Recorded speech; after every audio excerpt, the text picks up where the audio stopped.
Pregnancy ടൈമിൽ 2 പേർക്കുള്ള ഭക്ഷണം കഴിക്കണം. ഇത് സത്യമാണോ? Hi, I am doctor Vandana. Pregnancy ടൈമിൽ കഴിക്കുന്ന ഫുഡിൻ്റെ ക്വാണ്ടിറ്റി അല്ല, ക്വാളിറ്റിയാണ് ഇമ്പോർട്ടൻറ്റ്. ഫസ്റ്റ് ട്രൈമസ്റ്റർ, അതായത് ആദ്യത്തെ 3 മാസം എന്ന് പറയുന്നത് എക്സ്ട്രാ കാലറീസ് കൂടുതൽ ആവശ്യം വരുന്നില്ല.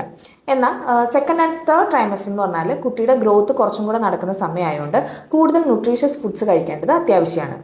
സോ ഒരു ഹെൽത്തി വെയിറ്റ് ഗെയിന് വേണ്ടിയിട്ട് നമ്മൾ ഭക്ഷണം കഴിക്കുമ്പോൾ അതിൽ പ്രോട്ടീൻ അടങ്ങിയ ഫുഡ് കൂടുതൽ ഇൻക്ലൂഡ് ചെയ്യാനായിട്ട് ശ്രദ്ധിക്കുക. ഇത് പാൽ, മുട്ട, ചിക്കൻ, ഫിഷ്, പയറുവർഗ്ഗങ്ങൾ ഇവ കൂടുതൽ ഇൻക്ലൂഡ് ചെയ്യുക. പിന്നെ ഹോൾ സിറിയൽസ്, വെജിറ്റബിൾസ്, ഫ്രൂട്ട്സ്, പിന്നെ നല്ല ഹെൽത്തി ഫാറ്റ്, അതായത് നട്ട്സ്, സീഡ്സ് അല്ലെങ്കിൽ ഗീ, അതുപോലെ ഹെൽത്തി ഫാറ്റൊക്കെ കൂടുതൽ ഇൻക്ലൂഡ് ചെയ്യുക. പിന്നെ ധാരാളം വെള്ളം കുടിക്കുക. പിന്നെ ഡോക്ടറുടെ അഡ്വൈസ് അനുസരിച്ചിട്ട് ലഘുവായിട്ടുള്ള വ്യായാമങ്ങൾ ചെയ്യുക. ഓവർ വെയിറ്റ് ഗെയിനും ആവശ്യത്തിന് വെയിറ്റ് ഗെയിൻ ചെയ്യാത്തതും അമ്മയ്ക്കും കുട്ടിക്കും പല ഹെൽത്ത് ഇഷ്യൂസിനും കാരണമാവാം.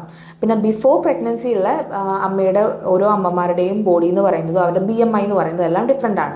സോ ആഫ്റ്റർ പ്രഗ്നൻസി ഉണ്ടാകുന്ന വെയിറ്റ് ഗെയിനും ഡിഫറെൻ്റ് ആയിരിക്കും.